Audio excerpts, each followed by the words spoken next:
ನೋಡಪ್ಪ, ನಾನು ವಿಧಾನಸೌಧಕ್ಕೆ ಬರ್ಲಿಕ್ಕೆ ಸಾಧ್ಯ ಇಲ್ಲ. ಯಾವ ಭೂಮಿಯನ್ನ ಕಳ್ಕೊಳ್ತಾ ಇದ್ದೇವೆ, ಒಂದು ಬಯದಲ್ಲಿದ್ದಾರೆ. ಆ ಭೂಮಿಯನ್ನ ಕಳ್ಕೊಳ್ತಕ್ಕಂಥ ನಮ್ಮ ರೈತರ ಸನ್ನಿಧಾನದಲ್ಲಿ ಈ ಒಂದು ಚರ್ಚೆಗಳಾಗಬೇಕು. ಅಲ್ಲಿಗೆ ಬಂದ್ರೆ ನಾನು ಬರ್ತೀನಪ್ಪ ಅಂತ ಹೇಳಿ ಪತ್ರ ಬರೆದು. ಯಾಕೆಂದ್ರೆ ಅವ್ರು ಏನ್ ಹೇಳ್ತಾರೆ, ನಿಮ್ಮ ತಂಡದ 5-6 ಜನನ್ನ ಕರ್ಕೊಂಡ್ಬನ್ನಿ. ನನಗೆ ತಂಡ ಏನು 5-6 ಗುಂಪಿಟ್ಕೊಂಡಿದ್ದೀನ? ನನ್ನ ತಂಡ ಯಾವುದು?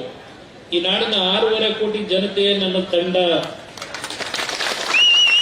ಶಿವಕುಮಾರ್ ಅವರೇ, ನೀವು ನಿಮ್ಗೆ ಬೇಕಾದಂತ ತಂಡಗಳನ್ನು ಇಟ್ಕೊಂಡಿದ್ದೀರಿ.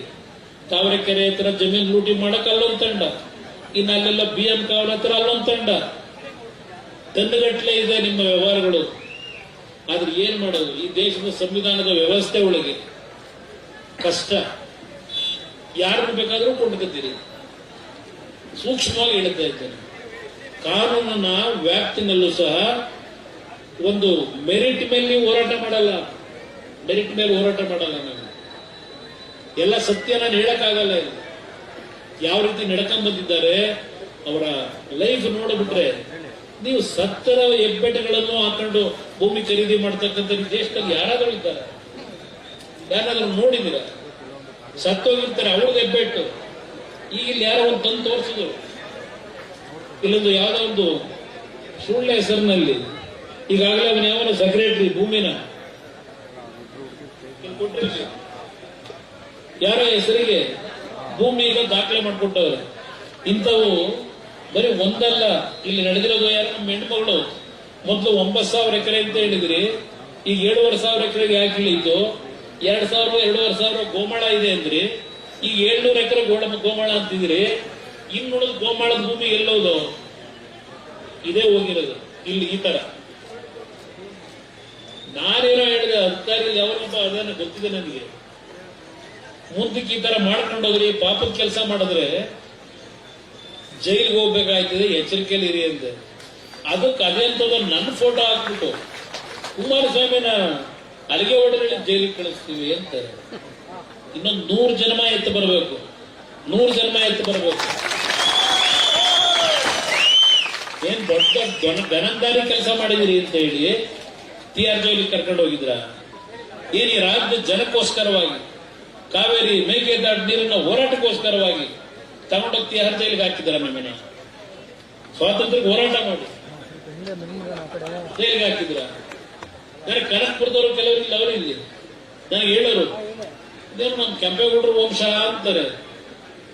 ಅದೇನೋ ಬಳಗಟ್ಲೆ ಅಳಿಯರಂತೆ ಇಬ್ಬರಿಗೆ. ಪಾಪ ಈಗ ಹೆಂಗವ್ರೆ? ನನ್ನ ಮಗನದಲ್ಲೆಲ್ಲೋ ಹಾಕೊಂಡಿದ್ರಲ್ಲಪ್ಪ, ಅವನಿಲ್ಲ, ಅವರು ಇಲ್ಲ 5 ಎಕರೆ ಮಾಡ್ಕೊಂಡು. ನಮ್ಗೆ ಯಾಕೆ ಅಂದ್ರೆ, ಯಾರೋ ಒಬ್ಬ ಟಿವಿಲಿ ನೆನ್ನೆ ಬಂದಿದ್ದ ನೋಡಿದೆ, ನಮ್ಮ ಸಿದ್ದರಾಮಯ್ಯ ಅಂತ ಹೇಳಿ. ಅವ್ರು ಎಲ್ಲಿದ್ದ, ಭೂಮಿ ಯಾಕೆ ಹೊಡೆದಿದ್ದ, ಮತ್ತೆ ಅದಕ್ಕೆ ನನಗೇನು ಟೋಪಿ ಆಗ್ತ? ನಾವ್ ಶಿವಕುಮಾರ್ ಆ ಸ್ಥಾನದಲ್ಲಿ ಇದ್ದಿದ್ರೆ ಕೈಕಾಲು ಮುರಿಸಿ ಬರ್ಸ್ಕೊಳ್ಳೋದು. ನಾನ್ ಮಾಡಿದ್ದೇನು?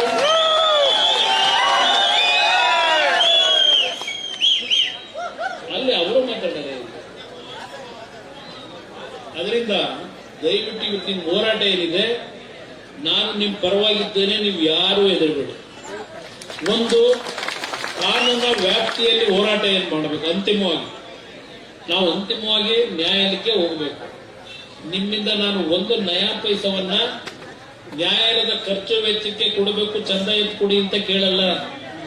ನಾನೇನು ಅಪಮಾರ್ಗದಲ್ಲಿ ಹಣ ಸಂಪಾದನೆ ಮಾಡಿಲ್ಲ, ಬಹಳ ಸ್ಪಷ್ಟವಾಗಿ ಹೇಳ್ತೇನೆ. ಇಲ್ಲ ಆಂಜನೇಯನ ಹೆಸರು ಹೇಳದ ಮಂಜಣ್ಣ. ಎಸ್, ರಾಜಕೀಯಕ್ಕೆ ಇವತ್ತೇನು ರಾಜಕಾರಣ ಇದೆ. ಎಸ್, ನಾನು ರಾಜಕೀಯದಲ್ಲಿ ಚುನಾವಣೆ ಸಂದರ್ಭಗಳಲ್ಲಿ ಬಹಳ ಜನ ತಂದು ಕೊಡ್ತಾರೆ ಹಣನ. ಹಾಗಂತೇಳಿ ಆ ಹಣ ದುರುಪಯೋಗ ಪಡಿಸ್ಕೊಂಡು ನಾನು ಎಲ್ಲೋ ಆಸ್ತಿ ಮಾಡಕ್ ಹೋಗಿಲ್ಲ. ಆ ದೇವಸ್ಥಾನ ಸನ್ನಿಧಾನದಲ್ಲಿ ಹೇಳ್ತಾ ಇದ್ದೆ, ಚುನಾವಣೆಗೆ ಹಣ ಬೇಕು, ನಾನು ಈ ಒಂದು ಸಣ್ಣ ಪಕ್ಷ ಕಟ್ಟಬೇಕು. ಎಲ್ಲಿಂದ ಕಟ್ಟಕ್ ಸಾಧ್ಯ?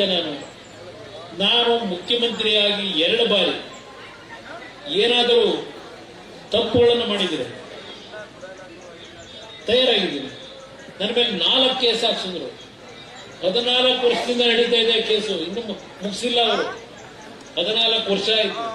ಯಾವುದೋ ಸಣ್ಣ ಕೇಸುಗಳು. ಅದು ಯಾವ ಕಾರಣ ಅಂದ್ರೆ ಹಿಂದೆ ನಡೀತಾ ಇತ್ತಲ್ಲ ಭ್ರಷ್ಟಾಚಾರ, ಅದರ ವಿರುದ್ಧ ಧ್ವನಿ ಎತ್ತಿ ನಾನು ಹೋರಾಟ ಮಾಡಿದ್ದಕ್ಕೆ ನನಗೇನಾದ್ರೂ ಶಿಕ್ಷೆ ಕೊಡಿಸಬೇಕು ಅಂತೇಳಿ ಪಾಪ ಒದ್ದಾಡಿ ಇವತ್ತೆಲ್ಲ ಇನ್ನೂ ನಡೆಸ್ಕೊಂಡಿದ್ದಾರೆ.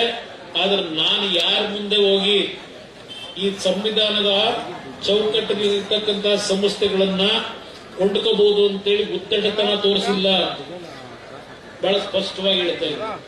ಯಾಕೆ ನಾನು ಧೈರ್ಯವಾಗಿ ಹೇಳ್ತಾ ಇದ್ದೀನಿ, ಇಲ್ಲೆಲ್ಲ ಒಬ್ಬರು ನಮ್ಮ ಯುವಕರು ಹೇಳಿದ್ರು, ಇವತ್ತು ಕರ್ನಾಟಕ ರಾಜ್ಯದಲ್ಲಿ ಯಾರಾದ್ರೂ ಒಂದು ಹೋರಾಟದ ಕಿಚ್ಚಿರ್ತಕ್ಕಂಥವನಿದ್ರೆ ಅದು ಕುಮಾರಣ್ಣ ಅಂತೇಳಿ ಇಲ್ಲೇನು ಹೇಳಿದ್ರಿ.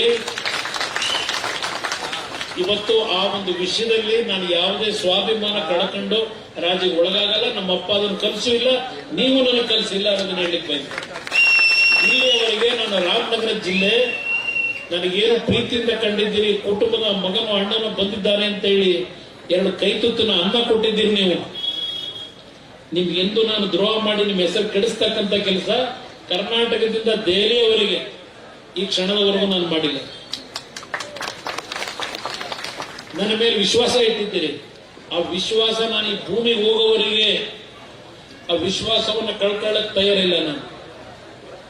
ನನಗೆ ಬೇಕಾಗಿರೋದು ಈ ಭೂಮಿಗೆ ಹೋಗಬೇಕಾದ್ರೆ ಈ ನಾಡಿನ 6.5-7 ಕೋಟಿ ಜನತೆಯ ಹೃದಯದಲ್ಲಿ ಇಲ್ಲಪ್ಪ ಇಂಥವನೊಬ್ಬ ಇದ್ದ, ನಮ್ಮ ಕಷ್ಟಗಳಿಗೆ ಸ್ಪಂದಿಸ್ತಾ ಇದ್ದ ಅಂತಕ್ಕಂಥದ್ದು. ನಿಮ್ಮ ಹೃದಯದಲ್ಲಿ ಆ ಸ್ಥಾನ ನನಗೆ ಸಿಕ್ಕಿದ್ರೆ ಅದಕ್ಕಿಂತ ಇನ್ನೊಂದು ಆಸ್ತಿ ನನಗಿಲ್ಲ ಅನ್ನೋದನ್ನ ನಾನು ಇಟ್ಕೊಂಡಿದ್ದೆ. ಬಹಳ ಜನ ಬರ್ತೀರಿ ಬೆಳಗ್ಗೆ ಮನೆ ಹತ್ತಿ, ಇವತ್ತು ಬೆಳಗ್ಗೆ ಒಬ್ಬ ಅಂಗವಿಕಲ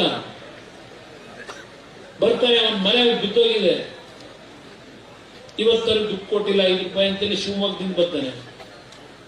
ಇಬ್ಬರು ವಯಸ್ಸಾಗಿರ್ತಕ್ಕಂಥ ತಂದೆ ತಾಯಿಗಳು, ಒಬ್ಬ ತಾಯಿಗೆ ಕ್ಯಾನ್ಸರ್, ಗಂಡನಿಗೆ ಹೃದಯದ ಕಾಯಿಲೆ, ಸುಮಾರು 75-80 ವರ್ಷ ಆಗಿದೆ. ನೋಡಿದ್ರೆ ಚಕ್ಳಕ್ಕೆ ಅವ್ರ ದೇಹದಲ್ಲಿ ಮಾಂಸ ಇಲ್ಲ, ಏನಾದ್ರೂ ಉಳಿಸಪ್ಪ ಅಂತ ಬರ್ತಾರೆ.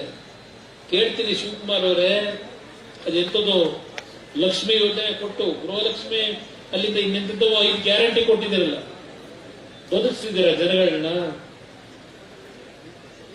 ದಯವಿಟ್ಟು ನಿಮ್ಮಲ್ಲಿ ಇರ್ತಕ್ಕಂಥ ಇಲಾಖೆ ಇದೆಯಲ್ಲ, ಯಾರಾದ್ರೂ ಕಳಿಸಿ ನನ್ನ ಮನೆ ಹತ್ರ. ನನ್ನ ಮನೆ ಹತ್ರ ಬೆಳಗ್ಗೆ ಇದ್ರೆ ಯಾವ ರೀತಿಯ ಜನ ನನ್ನ ಮನೆ ಹತ್ರ ಬರ್ತಾರೆ ನೋಡಿ. ರಾಜ್ಯದ ಜನತೆಯ ಪರಿಸ್ಥಿತಿ ಏನಿದೆ ಬಡವರದು. ನನ್ನ ಮನೆ ಹತ್ರ 2 ಗಂಟೆ ನಿಂತ್ಕೊಂಡ್ರೆ ಗೊತ್ತಾಗುತ್ತೆ ನಿಮಗೆ. ನಿನ್ನೆ ರಾತ್ರಿ ನಾನು ಮಂಡ್ಯ ಜಿಲ್ಲೆ ಪ್ರವಾಸ ಮುಗಿಸಿ 9 ಗಂಟೆ 8-8:30 ಹೋದ್ರೆ ಅಲ್ಲೆಲ್ಲ ಬೆಳಗಾವಿಯ ಸವದತ್ತಿಯಿಂದ ಒಂದು ಹೆಣ್ಣು ಮಗಳು, ಗಂಡ ಬಿಟ್ಟು ಹೋಗಿದ್ದಾನೆ, 2 ಮಕ್ಕಳಿದ್ದಾವೆ. ಬಂದು ಮನೆ ಹತ್ರ ನಿಂತಿದ್ದಾರಪ್ಪ ರಾತ್ರಿ ಇನ್ನೆಲ್ಲ ಬಂದಿದೆ ಯಾವ ಕೆಲಸ ಅಂತ ಹೇಳಿ ಮಾರುತ್ತೆ. ರಾತ್ರಿ 8:30 ಮನೆ ಮುಂದೆ ಗತಿ ಇಲ್ಲ ಅಂತೇಳಿ, ಮನೆ ಇಲ್ಲ, ಸೈಟ್ ಇಲ್ಲ. ಅಯ್ಯೋ ಅದು ಏನು ತುಮಕೂರು ಹೋದ್ರು ಅದೇನೋ ಪತ್ರ, ಲಕ್ಷಾಂತರ ಕುಟುಂಬಕ್ಕೆ ಪತ್ರ. ಎಲ್ಲಪ್ಪ ನಿಮ್ಮ ಪತ್ರ ಎಂತದ ಇಲ್ಲ. ನಮ್ಮ ಏನೋ ಮರದ್ದು ಹೇಳ್ತಾ ಇದ್ರಲ್ಲ, ಮರಗಳು ಈಗೆಲ್ಲ ಕೆಂಪೇಗೌಡರ ಹೆಸರಿನಲ್ಲಿ 15 ಲಕ್ಷ, ಅದಕ್ಕೆ 10 ಕೋಟಿನೋ 20 ಕೋಟಿನೋ, ಅದರಲ್ಲಿ ಯಾರ ಜೋಬಿಗೆ ಎಷ್ಟೆಷ್ಟು ಹೋಯ್ತದ ಗೊತ್ತಿಲ್ಲ. ಇನ್ನೊಂದು ವರ್ಷ ಹೋಗಿ 15 ಲಕ್ಷ ಮರ ಹುಡುಕಿದ್ರೆ ಬ್ಯಾಟ್ರಿ ಹಾಕ್ಬೇಕು ನೀವಲ್ಲಿ, ಆ ಮರ ಹುಡುಕಿ. ಇದು ಏನ್ ನೋಡಿ ಎಷ್ಟು ಚೆನ್ನಾಗಿದೆ ಫೋನ್, ನಮ್ ಜೀವನದಲ್ಲಿ ನಾವು ಕೊಡ್ಲಿಲ್ಲ. ಪಾಪ 15 ಲಕ್ಷ ಪರಿಸರ ಐತಿಹಾಸಿಕ ದಾಖಲೆಯ ಭಾಗವಾಗಿ ಭಗವಂತ ಅವಕಾಶ ಕೊಟ್ಟವನೇ. ಶಿವಕುಮಾರ್, ನಿಮ್ಮ ಹಳೆ ಹಿಂದಿನ ಚರಿತ್ರೆ ಎಲ್ಲ ಮರೆತು ಬಿಡಿ, ಹೊಸ ಮನುಷ್ಯರಾಗಿ ಯಾವುದು ಶಾಶ್ವತ ಅಲ್ಲ. ಹೋಗ್ಬೇಕಾದ್ರೆ 6 ಮೊರಡಿನೇ. ನಿಮ್ಮಿಂದ ನೀವೇನ್ ಮಾಡಿದಿರಿ ಅಪಮಾರ್ಗದಲ್ಲಿ ಯಾವುದೂ ನಿಮ್ ಜೊತೆಲಿ ಬರಲ್ಲ. ಬರೋದು ನೀವೇನಾದ್ರೂ 4 ಜನ ಒಳ್ಳೆ ಕೆಲಸ ಮಾಡಿದ್ರೆ ಆ ಜನ ಬಂದು ಕಣ್ಣಲ್ಲಿ ನೀರು ಹಾಕ್ತಾರಲ್ಲ, ಅಯ್ಯೋ ಪಾಪ ಹೋದ್ನಲ್ಲ ಅಂತ. ಅದು ನಿಮ್ಮ ಆಸ್ತಿ.